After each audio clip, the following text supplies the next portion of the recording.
Okay, so two thoughts. When something triggers you, when something all of a sudden upsets you, those are the things, that's your system's way of giving you an awareness of how this particular thing does not match your belief system. And as a result, that means investigate. So just now I was listening to a guy say, avoid the people who disturb your peace. So first of all, two things. You don't you don't need to avoid people who disturb your peace. They drop off when your peace is where it needs to be. So the reason they disturb your peace is because you are still dealing with, you have not found a way to manage them. You have not found a way to make your interactions work for you. So your job now is going to be to, when you recognize this person really gets on my damn nerves, why do they get on my nerves? Why do I give them so much power? Or what is it about them that I feel unresolved within myself? People are mirrors, they're nothing more. So if they're disturbing your peace, it means your peace isn't fully settled yet and there needs to be more work done. Then, however, you have mastered that. When you're around them, first of all, they don't ever come around no more. Test done, them is going about their business without any sort of drama. To be honest, if you want a particular test to end, I always tell people the power of prayer. You can literally say, Lord, let me go out of this person's line of sight. I don't feel like going through this particular test right now. I don't want to do this particular test. I would like this person to go away. It doesn't mean a new person will not pop up. But that person often all of a sudden gets real busy, just doesn't see you, gets caught up with something else, job direction change. Like, it is amazing. The amount of people I have just eradicated out of my space with that small prayer. Like, just go away, go away. And it wasn't, I didn't have to battle with them, I didn't have to have a cuss up with them, I didn't. There are some people, however, who, that's another subject. Let me not get distracted. So the reason I'm here is because something got my goat today. So I was listening to I was listening because I learn from other therapists too. So I was listening to two people that I follow all the time.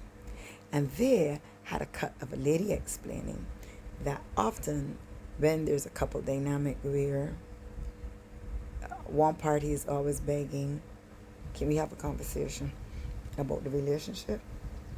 And the other party is like, what more could you want from me? Right? Now, normally we think, oh, this means one's good, one is trying to fix the relationship, the other isn't. It's not actually a sign of that at all. It is two nervous systems. This is what the lady was saying. There's two nervous systems interacting, and two nervous systems already on point for flight or flight will not have a good interaction. There's not going to be connection because the nervous system is way too wired to do any connecting. It's defending, right? And I was like, I immediately started to snarl. Now, the reason I snarled, I had to go like, why is this conversation upsetting you? Because they were talking about ways in which to approach the conversation, which is more from a, don't wait till you're already irritated to have a conversation. Have it when y'all are in your calm. Have it when y'all are in a good mood together. Like, not when there's peace and you think, oh no, let me jump on it. It's more of a, or jump on her. It's more of a, okay, so first of all, I'm not attacking you. What I'm doing is trying to have a conversation with you. So bear with me. I am not. Hey, Pumpkin, give me 1 second. Oh, niceness. Sorry, granddaughter came to visit. Anyway, the point I'm making is that really got me. You know why it got me? Because everything they said is valid and true. How you have the conversation, how you preempt the conversation with, all right, I'm not attacking you, let's do that. However, if you know that you have tried this method multiple times and yet the person doesn't change their actual habits, I think that's the part that get me. Sometimes it's communication. Sometimes it is a lack of investment in the importance of the conversation. Yes, 90% of the time, and this is statistical now, women are the ones saying, we need to talk. And this is going to take me back to safe patriarchy. The reason that 90% of the time it's the woman is because often the woman goes into a relationship with more markers than the man goes into a relationship with. When a woman is deciding she's choosing a partner, there are many, many, many factors she's looking at, as opposed to just how good looking this fella is. Even if he's dreamy, and she always want him, there's lots she wants to find out about him, to find out, does he match the dream she has for him? So things like, for me, for example, is he on my hygienic level? Is he as clean as me? Because that can be a problem if he's not. Is he workload alone? That can be a problem. The things I ask you for and want you to do, gonna always seem like I nag it. So, are we comparable hygienically? Like your need to have a clean house and my need to have a clean, is it the same? Are we both tidy? Do we both appreciate work? Or is it always going to be me having to beg you, complain, fight with you over, I don't choose from the other side of the clock? I've told you all that. So things like that matters. Things that, how do you handle arguments? So if my partner, for example, is the type who shuts down, oh, that's a no-no. If you can't handle conflict with a call out of, okay, you're not thinking about this the same way I am, or you're not approaching this the same way.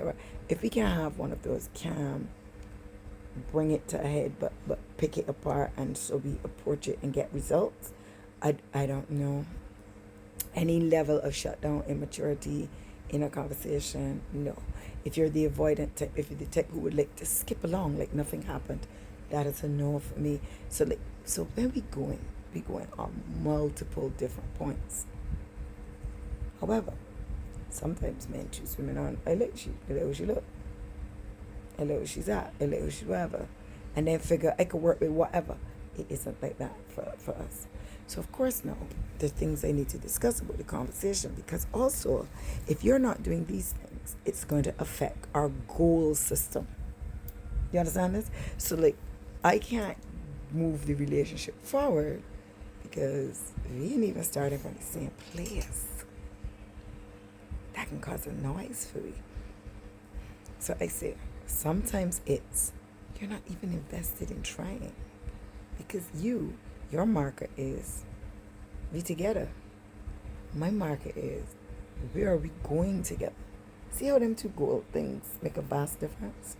So I think what triggered me when I heard the two of them, not that everything they did not say is absolutely correct. Do not have a conversation about the relationship when you know your ego is at full flare. Sometimes I always tell women, people, whatever, take a step back.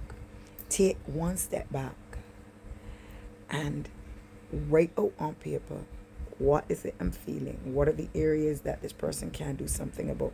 What are the areas that can be fixed before I move forward, right?